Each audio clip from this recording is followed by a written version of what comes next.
I looked at Liliana, a sad smile on my lips. Clearly she wanted revenge on Rose as badly as I did. Liliana, there's no need for vengeance. What can be done against the king and his soon-to-be queen? Your determination is touching, but there is a harsh reality. Rose, with her newfound power and disdain for you and I, would not hesitate to retaliate.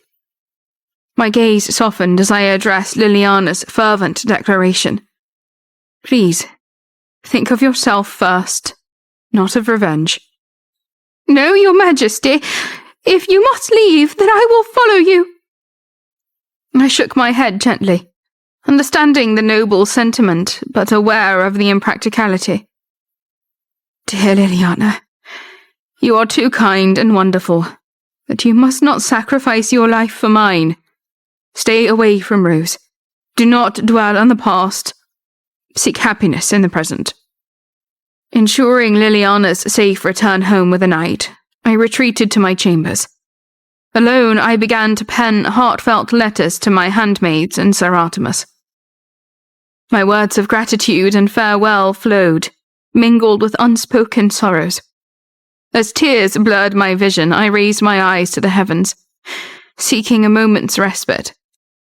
A sudden thump against the window jarred me from my reverie. Could it be the silver bird? A flicker of hope ignited in my heart. Rushing to the window, I was thrilled to discover it was not the silver bird. It was the midnight hawk, Majesty. Yet my heart sank when I saw that he was injured. Majesty. I cradled the injured golden bird in my arms, my heart pounding with fear and concern. The room was a silent witness to distress as I examined the bird for signs of life. Majesty, I need you so much at this moment. Please don't leave me. The bird's wing draped protectively over me, offering a feathery solace. A tear trickled down my cheek, landing softly on the bird's warm chest. I gathered my strength and wiped away tears, determined to help Majesty. With resources from around the room, cloth, wine, and a small manicure kit in hand, I carefully assessed Majesty's injuries. It'll be okay, Majesty, you'll be all right. I have you. Majesty's eyes met mine, a glimmer of intelligence shining through his pain. As I treated Majesty's wound with wine, the bird squirmed, but I held him firmly. I know it hurts, but this'll help you. I applied ointment to the wound, blowing gently to soothe the sting. There we go. Does that feel a bit better? The bird, now bandaged and somewhat settled, tilted his head, eyeing me curiously. You're a brave one, aren't you? I stroked his feathers lovingly. I owe you more than you know. I turned my attention to the letter tied to his leg. My eyes widened as I read Henry's words. My pulse quickened, a mixture of excitement and apprehension swirling within. Henry's here, in the palace. But how? It's impossible for him to be here so soon. Is this his magic, or some secret passage? Or perhaps Duke Elegy is involved more than I realize. Is this what he meant yesterday? I paced the room, clutching the letter. The idea of meeting Henry, especially under mysterious and potentially dangerous circumstances, sent a shiver down my spine. But why Duke Elegy's room? Is it less guarded, or does it hold some secret known only to a few? I paused, glancing back at the letter. And what does Henry plan by meeting in such a covert manner? Is it a trap, or a genuine plea for a rendezvous? I must be careful, yet this might be the only chance to meet Henry and discuss our future. My resolve hardened. I knew I had to take the risk. Tomorrow, then, I will go to Duke Elegy's room. But I must prepare for anything. Majesty gave a soft coo, as if in agreement, and I smiled faintly. Aldrich paced back and forth in his chamber, each step echoing his growing frustration. He stopped abruptly, turning to face Marquise Carlson, who stood silently at the doorway. "Your Majesty, a bird has entered Her Majesty's chambers. An archer fired an arrow which he believed hit the target. We have yet to confirm if it was fatal." "Another bird, you say? In her chambers? How could you let this happen? This was your responsibility." "I apologize, Your Majesty. It was a large golden one. It seemed unusual." "I am tired of your apologies, especially now. Do you understand how delicate this matter is?" Aldrich angrily approached Marquise Carlson, throwing jewels, papers, and other supplies at him. Marquise Carlson covered his face in fear. This behavior was unusual for the king. "She's reaching out, even at the risk of losing these birds. She must know by now about the divorce." He paused, the weight of his decisions pressing down on him. His face softened momentarily as he thought of Bronwyn, the memory of her fainting still fresh in his mind. He glared at Marquise Carlson. "No more. Let the birds be. I cannot be seen as a king who focuses on killing the Queen's birds, or incompetent enough to miss." Marquise Carlson bowed. "As you wish, Your Majesty." Aldrich sighed deeply, a sense of weariness enveloping him. "And bring me something strong to drink. Then leave me be." As Marquise Carlson scurried away, Aldrich poured himself a drink, his hand trembling slightly. He stared into the amber liquid, lost in thought, and brought it to his lips. Each bitter sip was a reminder of the tragic plan he had set in motion. In the quiet of the morning, I carefully observed Majesty resting in a makeshift nest beside my bed. He seemed unusually tired, a concerning change from his usual secretive, nocturnal departures. "Oh my, you must be in so much pain. Why are you still asleep, Majesty?" His peaceful eyes opened, revealing their deep purple hue reminiscent of Henry. I was reminded of the fact that Henry was here, in the palace, likely in the company of Duke Elegy at this hour. I gently kissed Majesty's breast before rising to start the day. Countess Eliza entered the room, her eyes widening in surprise at the sight of Majesty. "Oh, my word! Is that Majesty? Please, keep your voice to a whisper. This must stay secret." Majesty greeted Countess Eliza with a wave of his wing before nuzzling back into his cozy nest.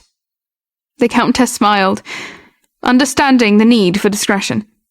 After bathing and dressing, I received news from Marquis Carlson. "Your Majesty, the King has convened an emergency state meeting. He wishes for your attendance as well." I felt a wave of apprehension wash over me. "Don't take part, Your Majesty. Say you're unwell. Why should you attend such a meeting?" "It's all right. The divorce will proceed with or without my presence." At the breakfast table, the smell of food repulsed me, my stomach in knots. The ladies in waiting, sharing my anxiety, voiced their concerns and anger about the meeting's potential focus on the divorce. As usual, Eliza and Laura were the most outspoken. "He has been ruthless. The king should not treat anyone like this, much less his queen." "I refuse to be here when you're gone. I will not serve Rose. The thought makes me ill." "How can he summon you to a state meeting where he will openly discuss your divorce, especially before speaking with you? I do wonder how he'll act publicly. Will he show regret or treat me as a nuisance? No matter how he acts, it is imperative to witness the proceedings myself. I need to see if Aldrich shows any guilt in his demeanor. I need to change my clothes, Countess Eliza. Would you help me remove my blue dress? Right away. How about the red one? It will surely make a statement. No, I think a simple white one will do. White may amplify his guilt. My hair cascaded freely as I proceeded to the audience chamber. Upon my arrival, a hushed silence engulfed the chamber. The nobles' eyes followed my every step, their expressions a variety of emotions. Aldrich, seated on his throne, watched me approach. I seated myself, exuding calmness, sensing Aldrich's nervous energy beside me. I could see his fidgeting fingers in the corner of my eye. Your Majesty. I turned towards him, meeting his gaze. I must start by apologizing. Do not bother to try, Aldrich. I do not want any more of your apologies, nor will I accept them. Save your breath. Bronwyn, please, allow me to explain. His attempt to speak was cut short by the High Priest's entrance, casting a weighty tension across the room. The nobles held their breath as Aldrich rose. Very well. Let us begin. I wish to divorce Queen Bronwyn. A wave of murmurs swept through the crowd, their shock palpable despite their prior knowledge of what was about to occur. Several council members raised objections. Your Majesty, please, you must reconsider. Think of the realm. This could break us apart.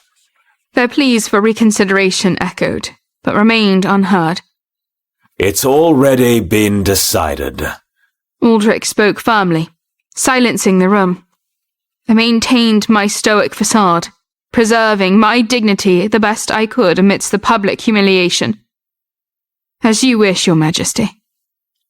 As I exited, I was met with sympathetic gazes. Outside the chamber, I encountered Rose, her face a mix of pity and tears. This is not what I wanted.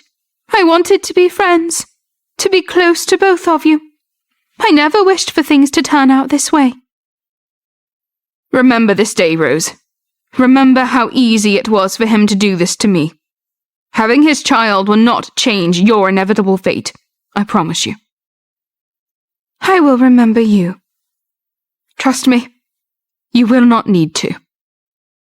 My irritation surged, but with my head held high, I walked away, refusing to engage with Rose any further. Alone, surrounded by the tranquility of the garden, I instructed the guards to leave me. Please, leave me alone for a while. Yes, Your Majesty.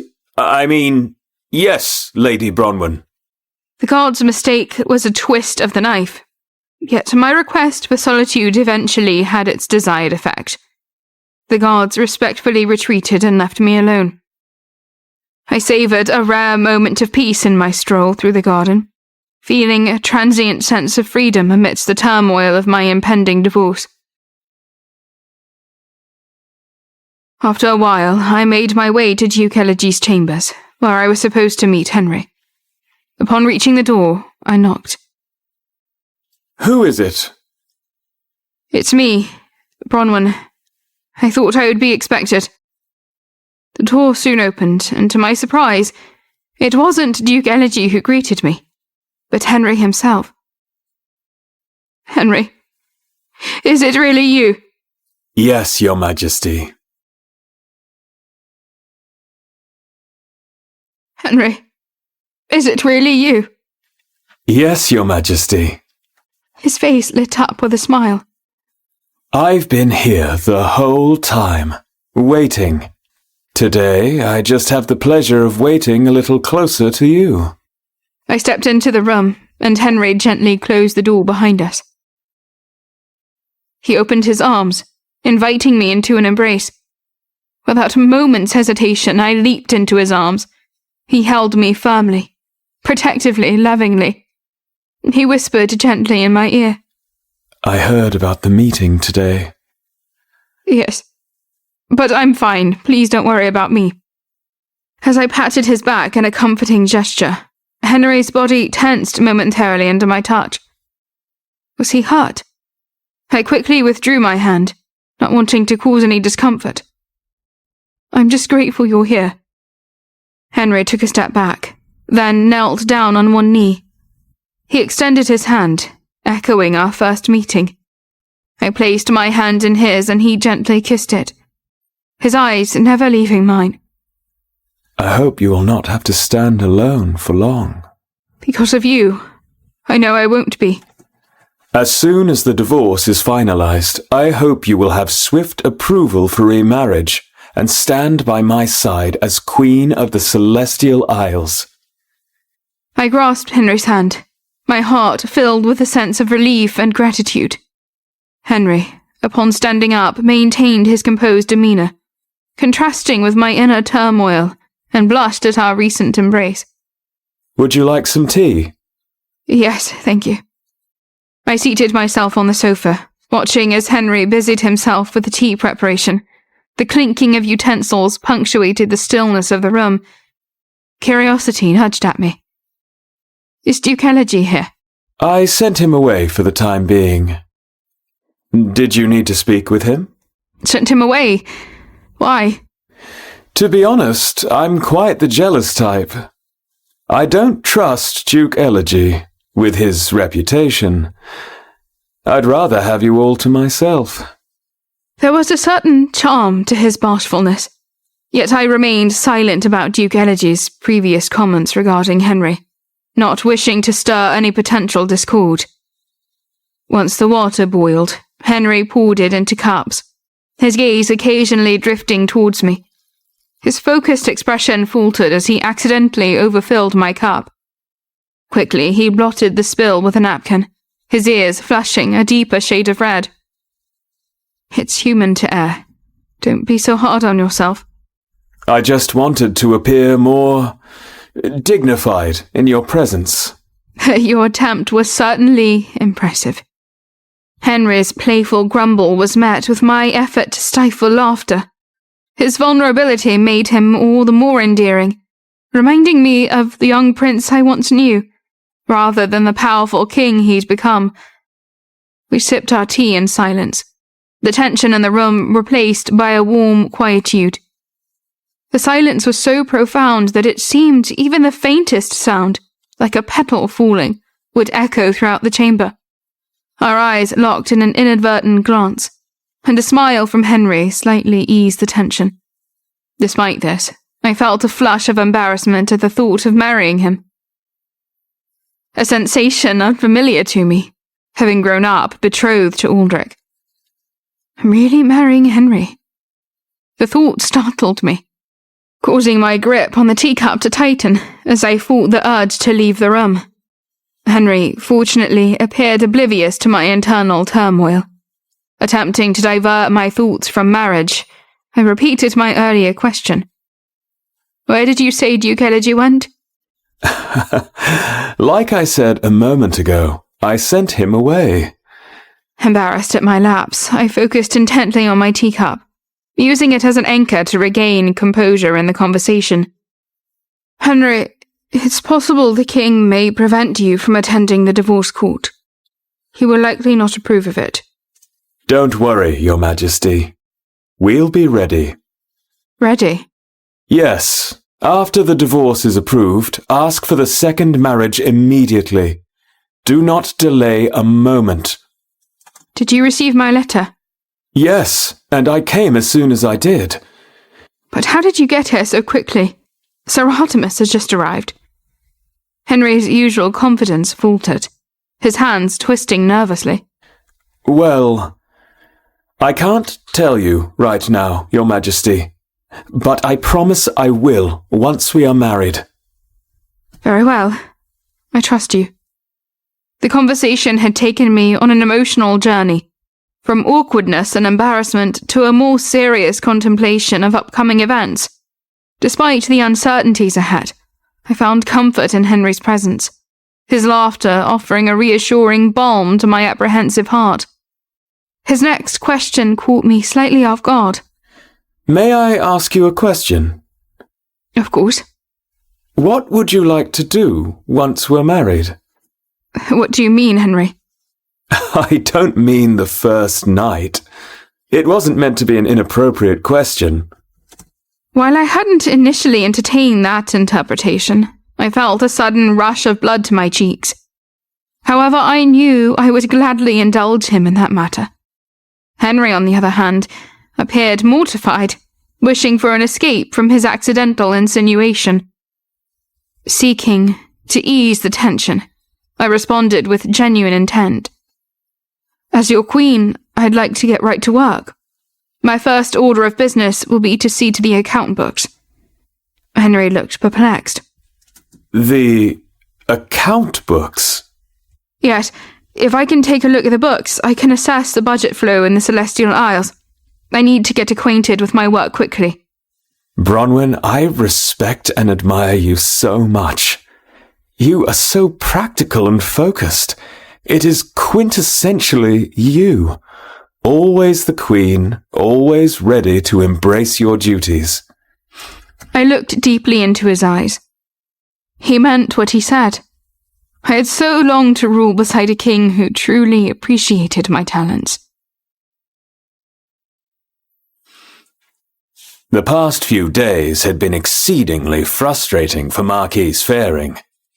He had been in the Celestial Isles for days now, waiting for King Henry's response to Majesty Bronwyn's letter, but to no avail.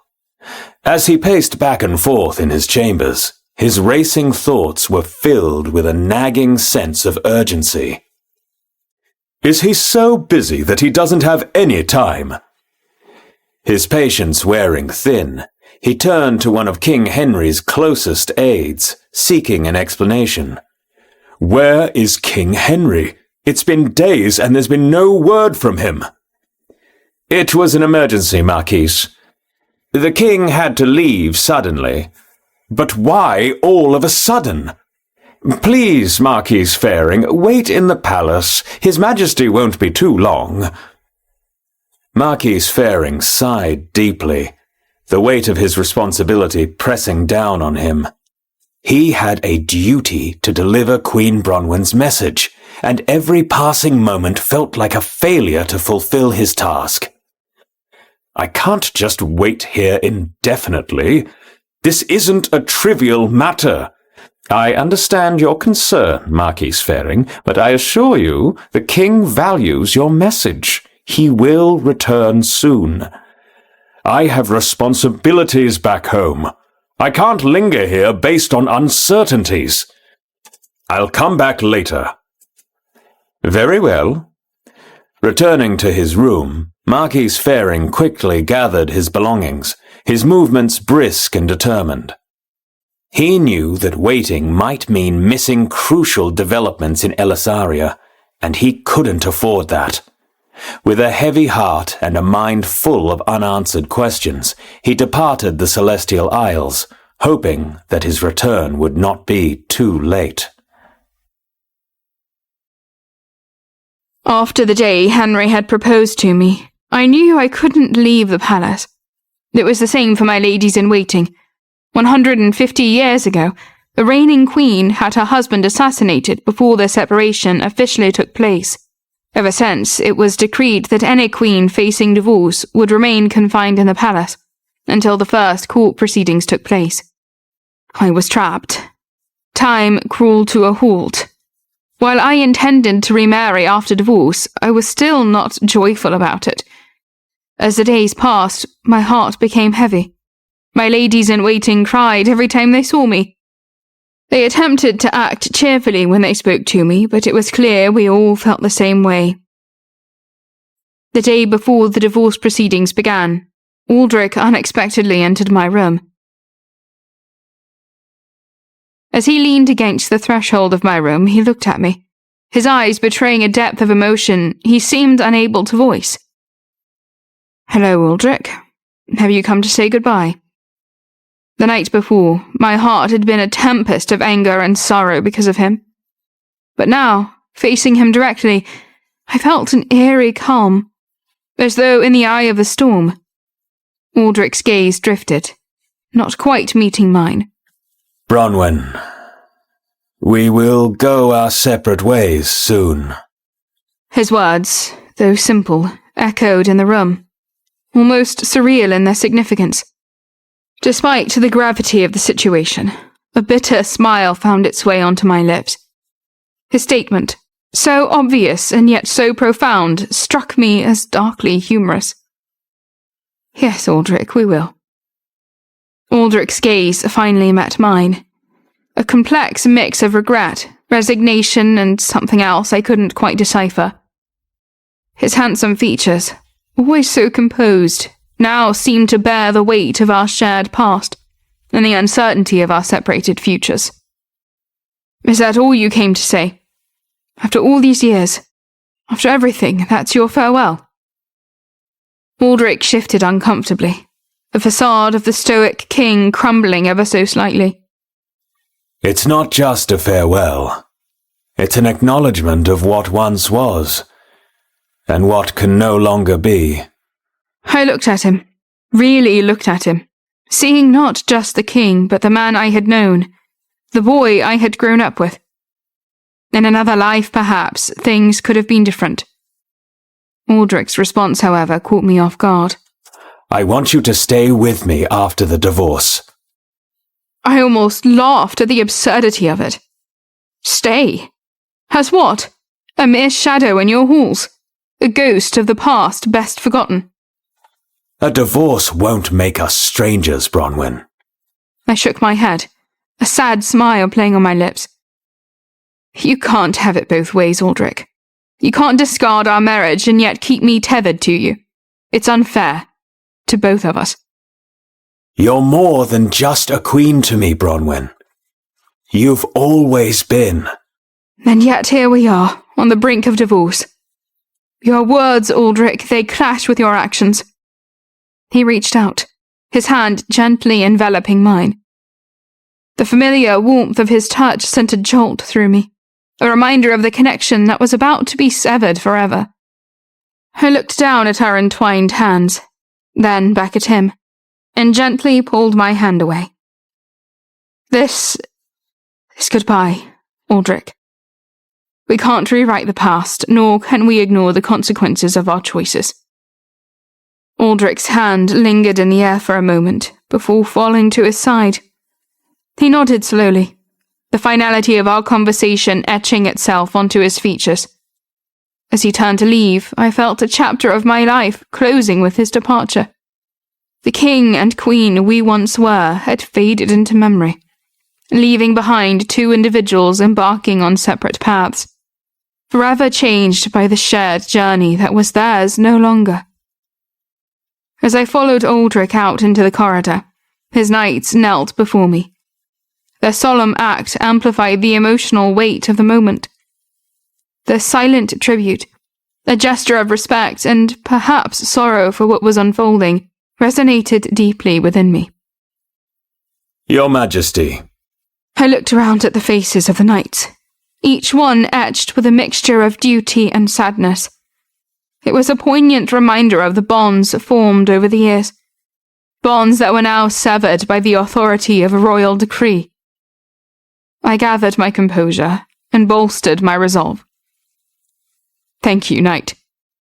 Your loyalty and service have always been a source of strength to me. The room remained silent, save for the quiet sobs of my ladies-in-waiting. Laura's tears were the most heart-wrenching. Her weeping was a tangible expression of the collective grief shared by all those present. Taking a deep breath, I turned to Countess Eliza. It's time. With a nod, she stepped forward, her eyes glistening with unshed tears. You have always been a beacon of grace and strength, Your Majesty. As I made my way out of the room, escorted by my knights, the reality of the situation sank in. This was more than just a physical departure from the room. It was a symbolic farewell to a chapter of my life that was closing forever.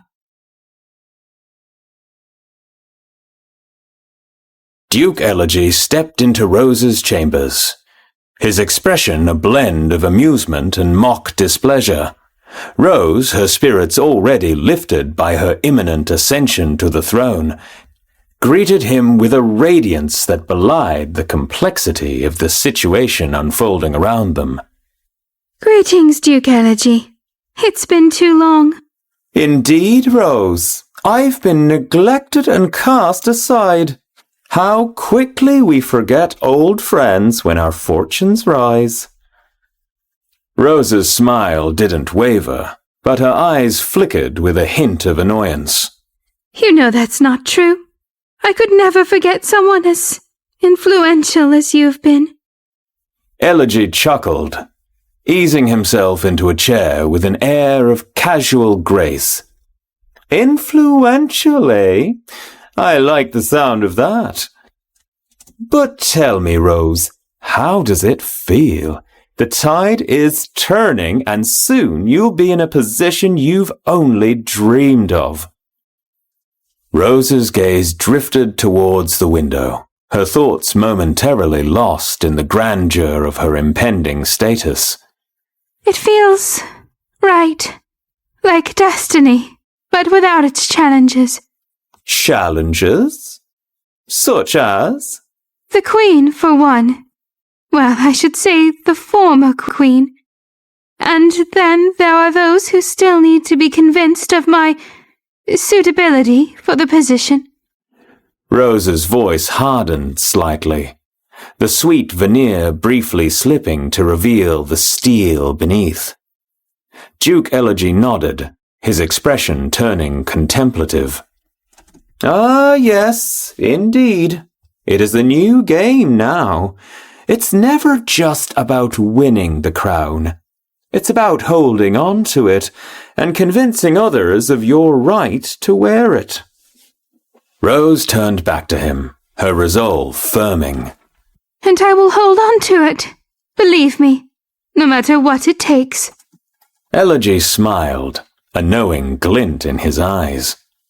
I have no doubt. As long as you don't forget those who helped you rise to the top.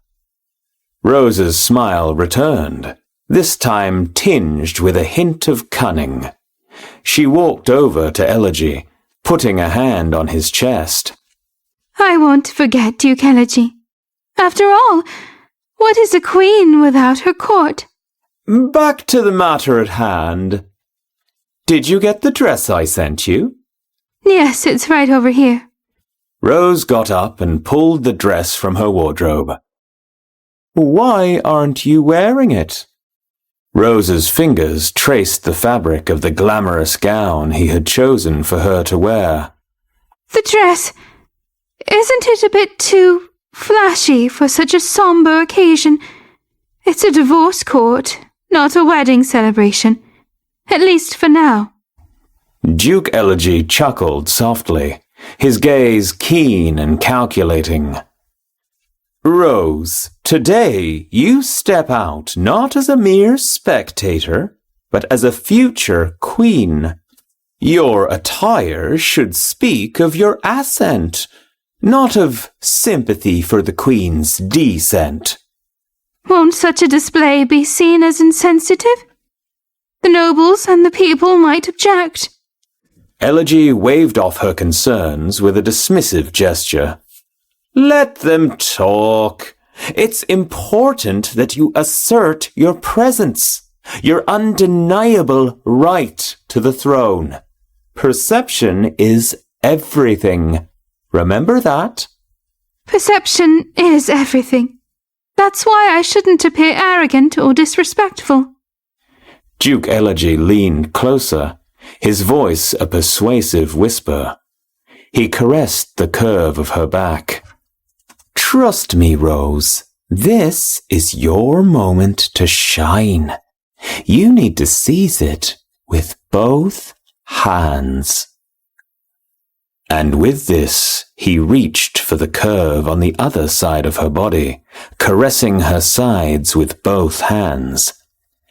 The dress I've chosen for you will make a statement that you are ready to step into the Queen's shoes, ready to lead. Rose looked at her reflection in the mirror, imagining herself in the resplendent dress. A surge of confidence began to replace her doubts. All right, Duke Elegy. I'll trust your judgment. If this is to be my introduction as the future queen, then let it be memorable. Excellent choice. Remember, Rose, from this day forward, every eye will be on you, evaluating your every move. You must be impeccable and unassailable. As Rose gazed at the dress once more, a sense of determination took hold of her. She would wear the dress and embrace the role destiny had thrust upon her. Today marks the end of an era and the beginning of your reign. You will step into the divorce court not as a mere concubine anymore, but as the future queen of the realm, ready to claim your place in history. Rothescue sat in his bed. Due to the divorce proceedings, he hadn't been able to seize the opportunity he had wanted.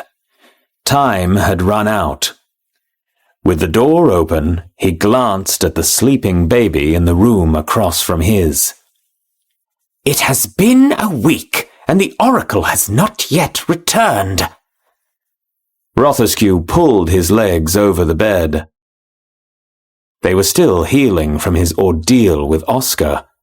Slowly, he positioned himself to stand. This child is a prize. My prize. It is my blood.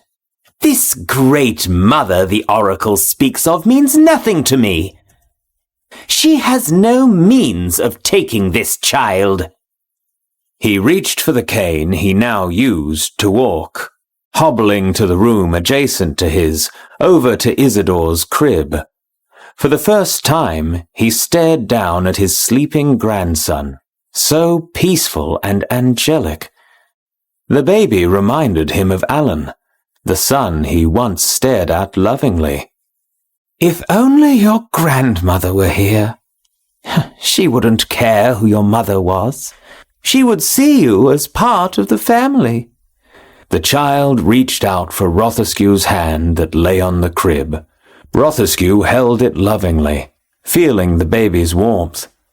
You are my blood. This deal. Have I gone too far? Would I be the same kind of monster as Rose, abandoning my own child? The baby began to fuss slightly, as if feeling the weight of another abandonment. Rothescue picked him up and held the child close to his chest, gently rocking him. Shh, Isidore, sleep. Isidore grew cold in Rothescue's arms. He began to cry. Tears flowed from his eyes, but before they could drip to the floor, they had turned to ice. Is this a storm? Alan needs to keep this window closed. With Isidore still in his arms, Rothescue walked over to the window. Dimly lit by the moonlight, the oracle stood, looking up at him. A darkness engulfed her and crept towards the house. Rothescue closed the window as the wind grew louder. Alan! Wake up! Father, what are you doing in here? Quickly, go downstairs and lock the door. Shut the windows. Do what I say, now! Without hesitation, Alan rushed downstairs to follow his orders. Rothescue hobbled back to his room, grabbing a dagger on his mantle. Outside of the window, the darkness reached the house, enveloping it. Rothescue lit a candle to hold near him. Alan returned to the room, also with a candle. Father, what is happening? What is this about? Why are you holding Isidore? Quiet! Alan looked around him, feeling the terror in the air.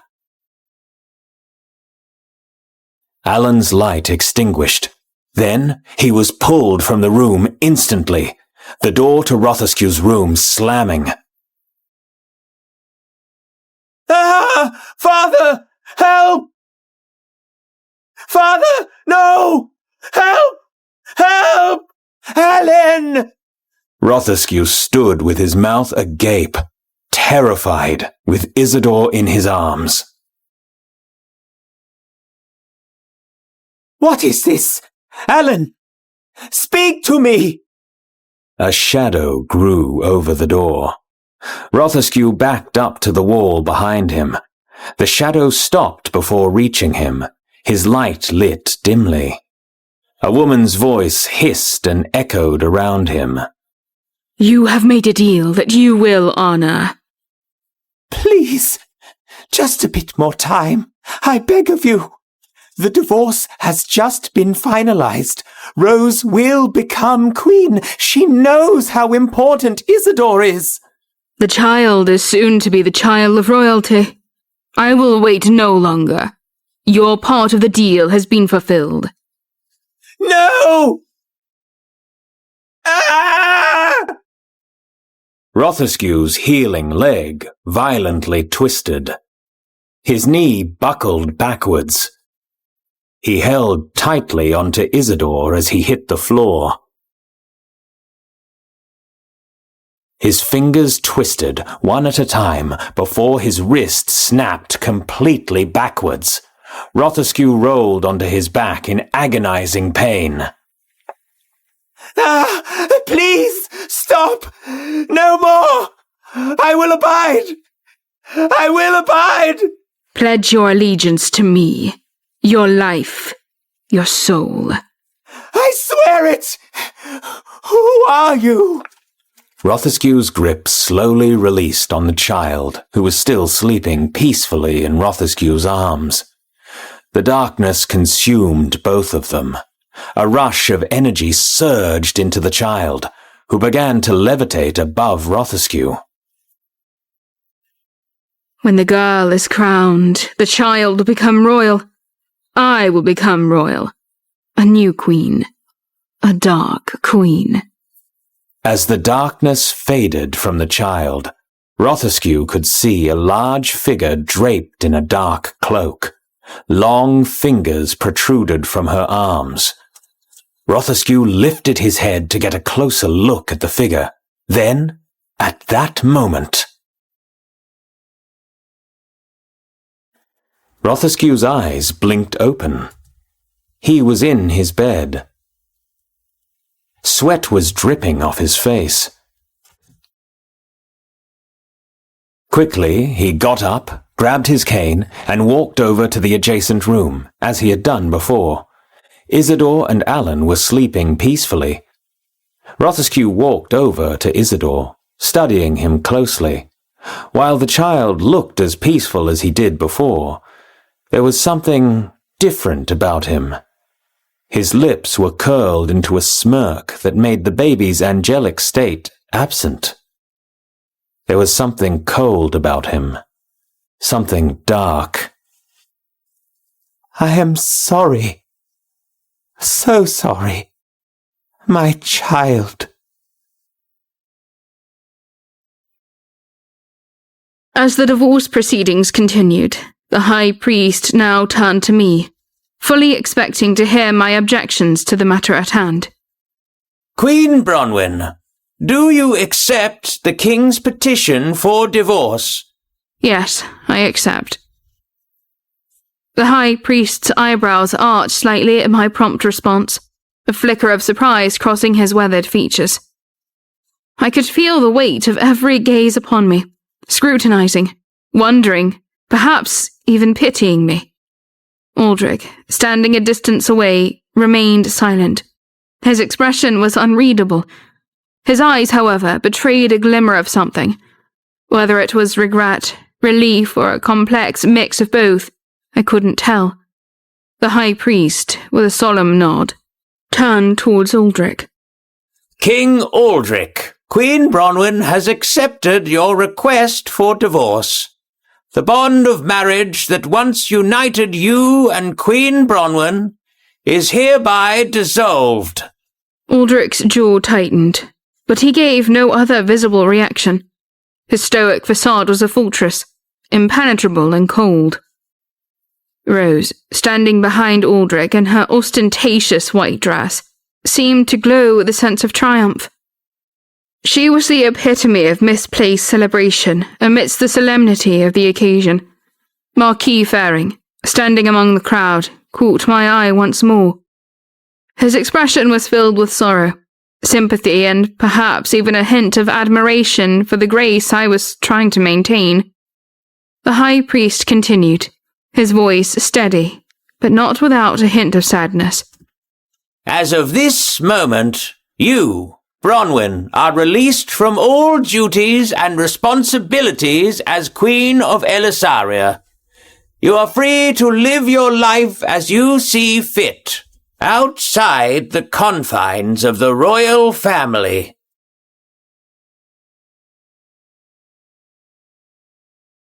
As the divorce proceedings continued, the High Priest now turned to me, fully expecting to hear my objections to the matter at hand. "Queen Bronwyn, do you accept the king's petition for divorce?" "Yes, I accept." The High Priest's eyebrows arched slightly at my prompt response, a flicker of surprise crossing his weathered features. I could feel the weight of every gaze upon me, scrutinizing, wondering, perhaps even pitying me. Aldrich, standing a distance away, remained silent. His expression was unreadable. His eyes, however, betrayed a glimmer of something. Whether it was regret, relief, or a complex mix of both, I couldn't tell. The High Priest, with a solemn nod, turned toward King Aldrich. "King Aldrich, Queen Bronwyn has accepted your request for divorce. The bond of marriage that once united you and Queen Bronwyn is hereby dissolved." Aldrich's jaw tightened, but he gave no other visible reaction. His stoic facade was a fortress, impenetrable and cold. Rose, standing behind Aldrich in her ostentatious white dress, seemed to glow with a sense of triumph. She was the epitome of misplaced celebration amidst the solemnity of the occasion. Marquis Faring, standing among the crowd, caught my eye once more. His expression was filled with sorrow, sympathy, and perhaps even a hint of admiration for the grace I was trying to maintain. The High Priest continued, his voice steady, but not without a hint of sadness. "As of this moment, you, Bronwyn, are released from all duties and responsibilities as Queen of Elisaria. You are free to live your life as you see fit, outside the confines of the royal family." I played my words over in his head. I accept the divorce. Was I the only one who had a faint smile on my lips when I'd said this? I had certainly captivated the attention of everyone in the room. Aldrich gazed at me with a half-relieved, half-regretful expression. The air was thick with tension, as everyone wondered about the sincerity of this moment, including Aldrich. "Are you being sincere, Bronwyn? Or is this a charade?" Until now, I have been a good colleague and a perfect queen. We never fought. That is, until recently. You cast me aside for your lover. Please know that I have never been more sincere about anything in my life. I accept the divorce. I shifted my gaze to my family. They were looking on with pride. I acknowledged their support with a regal nod. I looked at Marquis Faring, my ladies-in-waiting, and my dear Sir Artemis. My chest swelled with the deep love and support I felt in the courtroom. For the first time, I began to internalize that perhaps I truly did not need Aldrich as my husband. "Bronwyn, are you sure you officially agree to this divorce document without any objection?" I knew I was doing something quite out of the ordinary, so I decided to ignore the hint of discomfort in the High Priest's voice and push even further. "Yes, I accept the divorce, and I ask permission to remarry. The moment I finished speaking, the mood changed completely.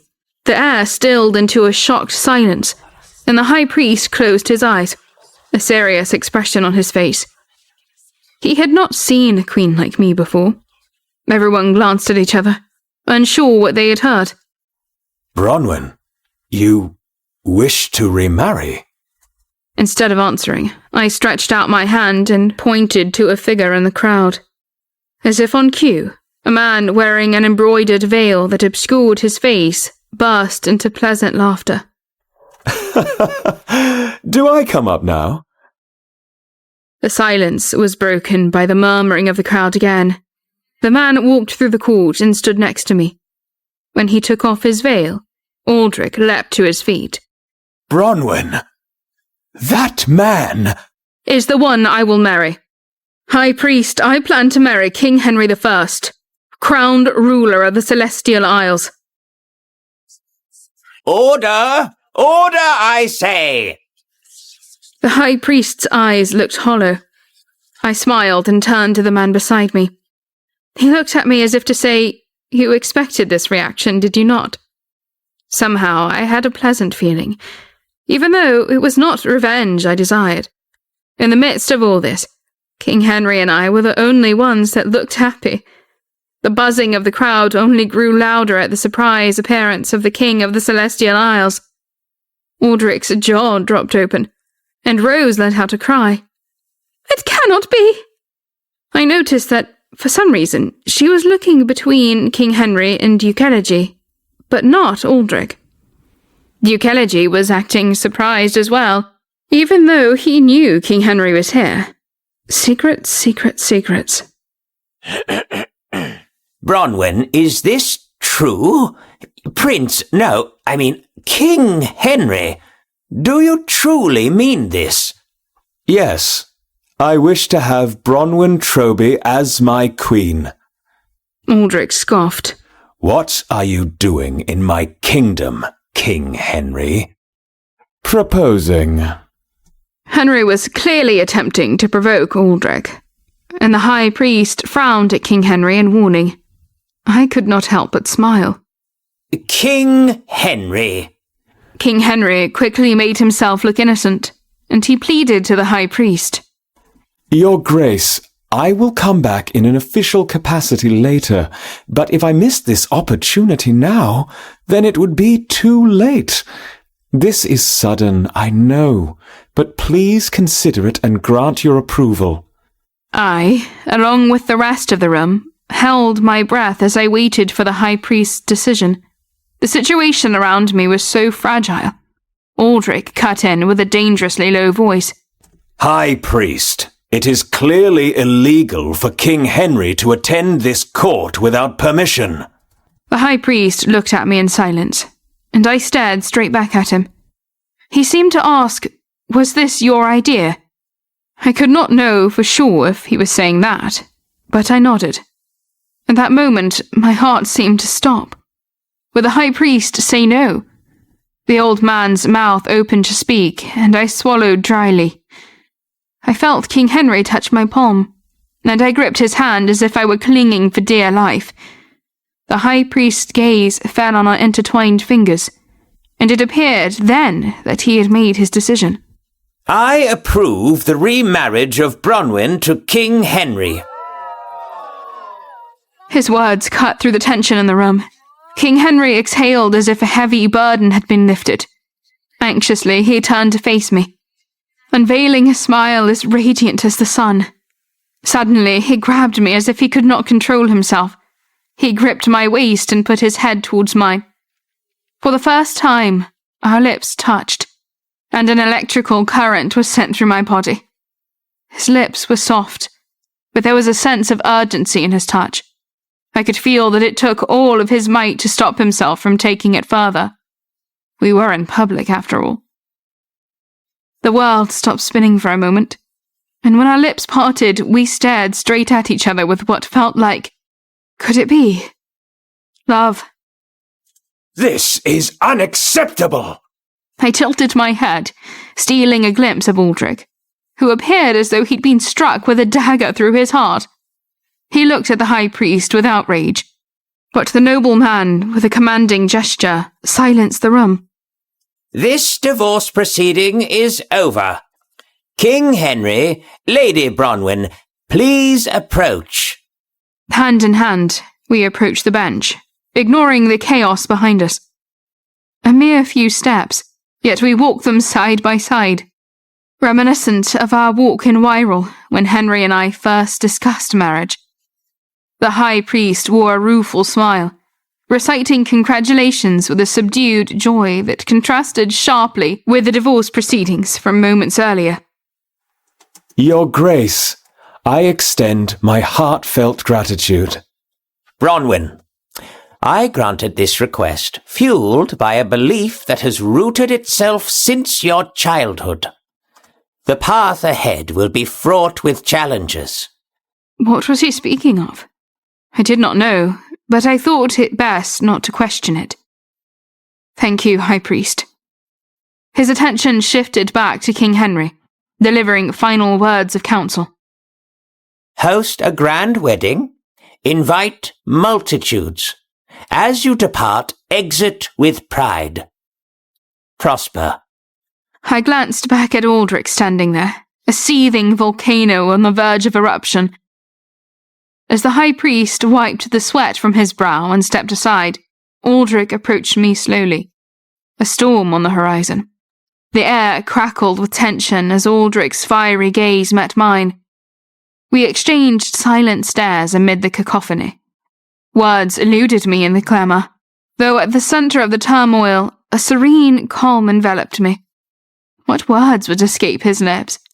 Anger or well wishes for my future? Happiness at my hasty remarriage seemed unlikely. Sparks practically flew from his eyes. Queen, or should I say, Bronwyn, what is wrong with you? His voice was oddly calm, though his eyes blazed with an undeniable fire. Steady in tone, he did not seem angry at all. This marriage proposal. Explain it. I relaxed, meeting him eye to eye, and responded with a nod. He desired an explanation for my swift remarriage, especially with King Henry. However, I would not grant him that privilege. It is none of my ex-husband's business. Aldrich almost staggered backward at my bold response. Ex-husband? He stared at me with an incredulous look. Is your memory failing you? You asked me for a divorce, or rather you demanded one. Poor Rose, who must now tend to your ailing memory. Aldrich's composure broke. A blue vein pulsed on his forehead, and he smiled in defiance. He took one step closer to me. His voice was dangerously low as he spoke. I am still your king, and I will not allow my ex-wife to get married. So it has come to this. I suspected this would happen, so I did well in getting the high priest to approve the remarriage in front of you. As if on cue, the high priest stepped back into the conversation and shook his head disapprovingly. King Aldrich, this falls under my authority. Someone nearby laughed. It was rather loud, and Aldrich's face hardened. His ears reddened even more. Did this situation not look ridiculous now? Aldrich's glare swung between me and King Henry. Without a word, he turned on his heel and stormed out of the hall through a side door. I wanted to say thank you to the high priest, but he also turned away to follow Aldrich out of the hall. With both the king and the high priest gone, the room suddenly burst into a cacophony of noise, much like a whole host of instruments playing at once. My parents, the ladies-in-waiting, and Marquis Faring ran towards me and bombarded me with questions. Bronwyn, what's going on? Your Majesty suddenly remarrying. What happened, Bronwyn? I am sorry, trusted ones. I did not tell you all this in advance. The plan had to be kept secret to eliminate any chance of it going wrong. The people who cared about me must have been upset. But fortunately, my ladies-in-waiting, Eliza, Laura, and Julia, did not lay blame on me. Rather, they held me and cried joyfully. "This is wonderful news. I have made up my mind. I will go abroad and follow Bronwyn." "Lady Laura, that is not necessary." "You will need a lady-in-waiting after you become queen there anyway." Lady Laura, unlike the other women, initially became my lady-in-waiting to learn court etiquette. However, I was hesitant to take Lady Laura to a foreign country. Then Countess Julia spoke up. "Lady Laura and I will both follow you, Bronwyn." "But aren't you married, Countess Julia?" "Countess Eliza may find it difficult to follow you abroad, since she is on good terms with her husband. However, my husband and I have been separate for a long time. It'll take him a year to notice that I've not been home. He does not even know if I was home last night." "I would be glad if you would accompany me, Countess Julia." On behalf of my wife, thank you. She will be treated much better there, so please feel free to come with her." Lady Laura winced at the sound of the word wife, and my parents blinked dazedly. They still seemed to be having a hard time accepting this new situation. "Ah, mother-in-law, father-in-law." When King Henry addressed my parents, they seemed even more taken aback, and they gave each other uncertain glances. Sensing their hesitation, King Henry leaned his head towards them. "Your son Oscar is in the Celestial Isles." My parents' eyes widened in surprise. My father burst into tears. My mother did not cry, but she looked extremely relieved. She would have been happy enough that I would not have been abandoned as the next queen, but she was even more grateful that her exiled son was all right. As I watched the scene, my heart no longer felt empty, or angry, or grieved. Even though I underwent the shame of divorce and disposition, everyone around me was smiling and rejoicing in my approval for remarriage. Happiness swelled inside my bosom, crowding out the sorrow and anger that had haunted me for so long. I was especially grateful towards King Henry. Without him, I would be standing here listening to my ladies-in-waiting attempt to comfort me. My parents would blame themselves for sending me to become crown princess, and everyone would be looking at me in pity. Even though I now found myself in an occasion that called for tears of joy, I did not want to cry in front of people for that reason either. I took a deep breath and smiled at King Henry, blinking back the tears from my eyes. Meanwhile, Rose strolled through the corridors. She took great satisfaction in the thought that these were now her corridors. However, her victory over Bronwyn was not as certain as she had hoped. She contemplated her new circumstances. Now that Bronwyn was about to be out of Elisaria forever, she considered who her friends were, and, more importantly, who her enemies were. She felt as though she had Aldrich under control, but she was distracted by the King of the Celestial Isles. What would Henry do with Bronwyn on his side? And what about Duke Elegy? He had helped her up until now. But, given his relationship with Henry, she feared it would not be long until she lost his favor. For a moment she felt powerless, and then it dawned on her. But now I am the queen. The grand halls of the imperial palace echoed with murmurs as news of the imperial scandals swept through the kingdom like an unstoppable force. It was true that remarriage after divorce was not against the law for a former queen, but it was unprecedented. The social circles in Elisaria were small, and people followed the lives of former queens, even after they were ousted from their position.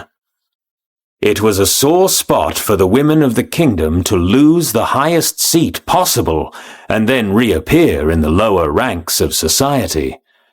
But not for Queen Bronwyn.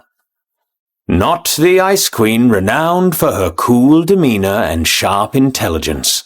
She was not only to be remarried, but she was remarrying the king of the Celestial Isles. The people talked, fought, and obsessed.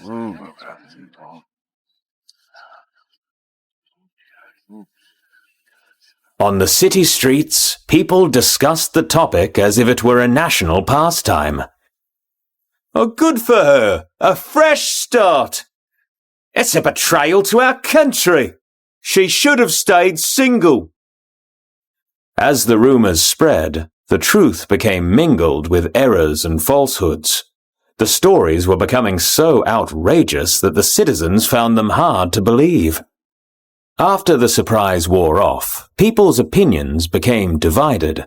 Some were in favour of Bronwyn's choices, and others called her crazy.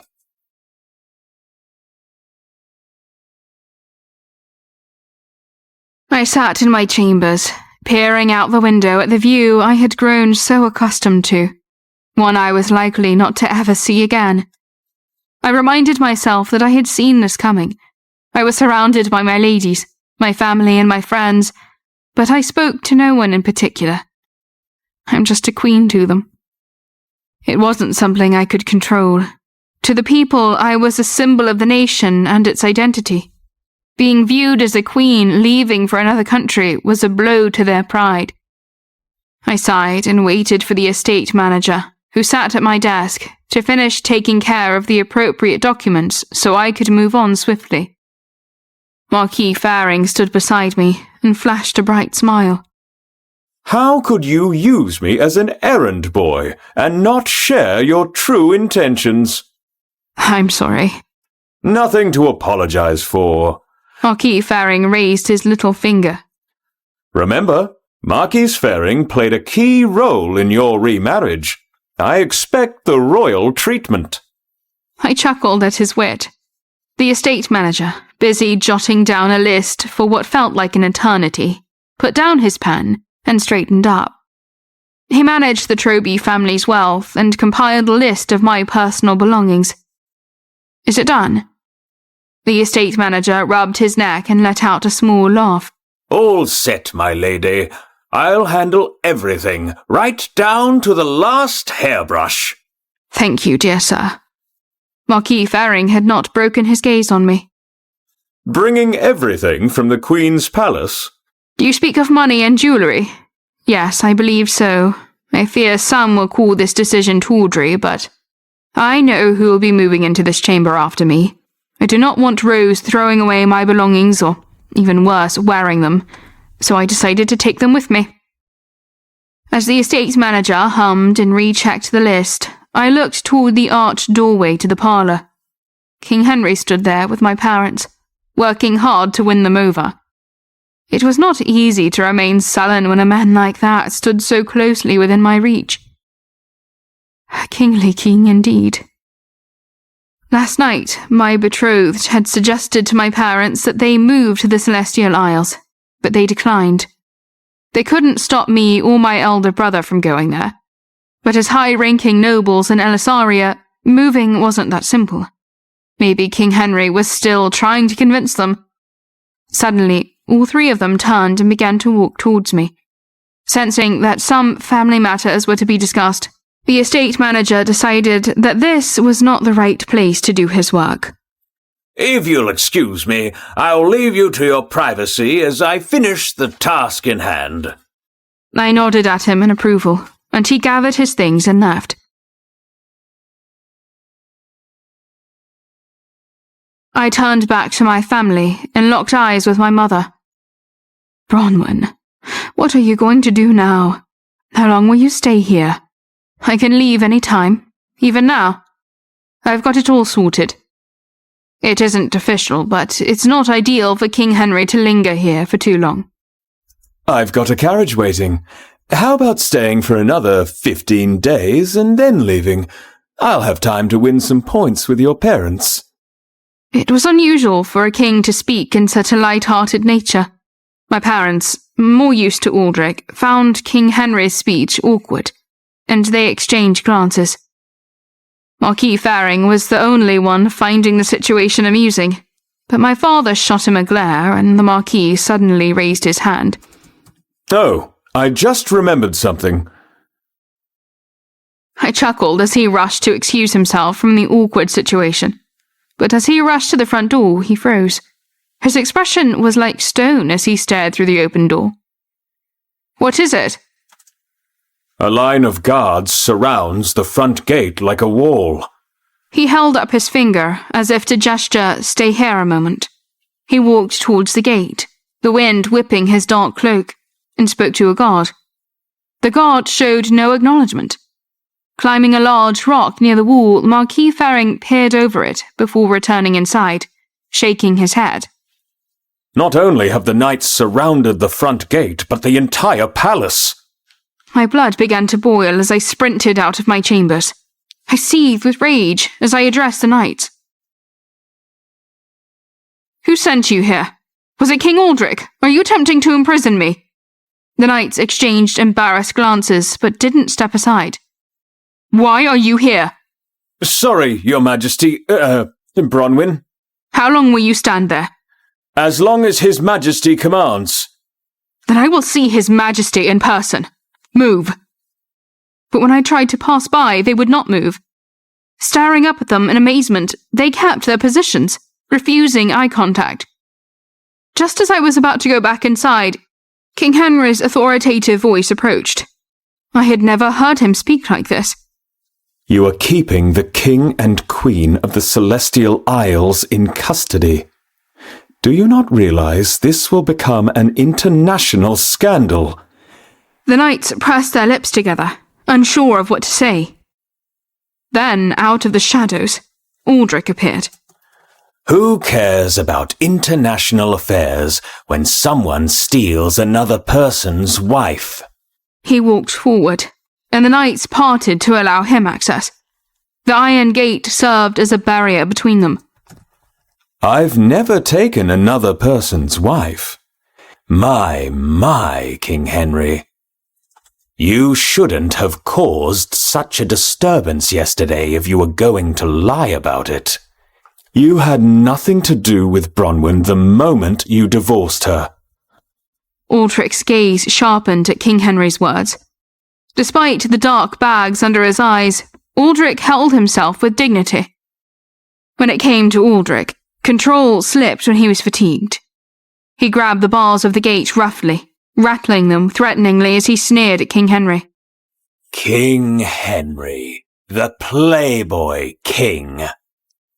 You seduced the innocent Bronwyn, didn't you? You're wrong, Aldrich. I was the one who proposed. Aldrich stared at me like I had hit him. I wish I had. Do you want to side with him that much? Yes. Are you doing this to get revenge on me? Did you choose him to make me angry? No. Don't you know that he's an immature womanizer? You don't have to ruin your life to get revenge. I'm not ruining it. I'm saving it. Bronwyn, he's only using you. We're using each other. Aldrich looked startled, and King Henry widened his eyes in shock at the same time. Considering the path you are taking and the person you're taking it with, you shouldn't be surprised, Your Majesty. I want to be with you, Bronwyn. What in the world are you saying, Aldrich? Are you in your right mind? Yesterday you annulled our relationship in front of the entire kingdom and the court. That was necessary. Aldrich opened and closed his mouth, then shot King Henry a glare again. I didn't mean to send you to this novice who knows nothing about you, who knows nothing about your needs. I blushed at the mention of such carnal needs. Aldrich and I no longer had that kind of relationship. I looked at King Henry, who still seemed numb after I mentioned that we were using each other. I gently tugged the hem of his sleeve and waved my hand in front of him. He blinked into awareness and smiled. But now I have plenty of time to learn about Bronwyn, Your Majesty. How dare you! Aldrich lunged forward and grabbed the bars with both hands. This time, however, he didn't have the chance to speak further. Marquis Carlson stepped out of line and grabbed him by the collar of his cloak. Your Majesty, there are too many eyes around here. Aldrich blinked and finally looked around. Indeed, there were many onlookers.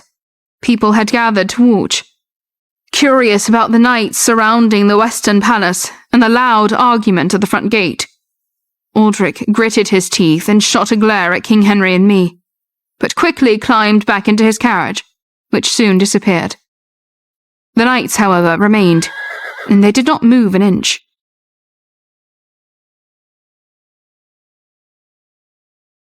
Once King Henry and I returned to my quarters, I had to explain to my parents that it appeared I was stuck there until further notice.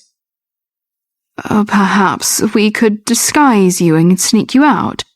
We must get you safely to your new home. My heart fluttered at my mother's kindness. I knew this situation wasn't ideal for her, but her cunning nature never ceased to amaze me. I would always be her daughter. That won't work. The knights are thoroughly checking all the maids, and attempts to climb over the wall will be met swiftly. Well then, we will walk out in a group. They cannot stop all of us running. I fear they will not try to stop all of us. What do you mean? He's right, Mother. You'll be free to go. It is me and Henry they want to punish. I was right, as time proved. One by one, my family was able to leave, but Henry and I remained imprisoned. I was becoming nervous as the days passed. The longer I was held there, the worse it would be for King Henry. He was a solitary king in a foreign nation, and he had remarried the former queen. I worried that King Henry's reputation would be tarnished, even in the Celestial Isles. It's all right. In a few days, the Celestial Isles will lodge a formal protest. Your ex-husband is a cowardly man, but he is a good king. He'll be forced to withdraw his guards. I hope so. I'm glad to hear you have such faith. I do, my queen.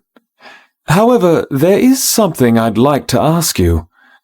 Of course, Henry. Ask me anything. I am still thinking about what you said the other day. I just want to say, I don't merely think of you as a political partner. I gazed into his violet eyes, and the trouble of the day seemed to melt away. Prison or not, I was with the man I loved.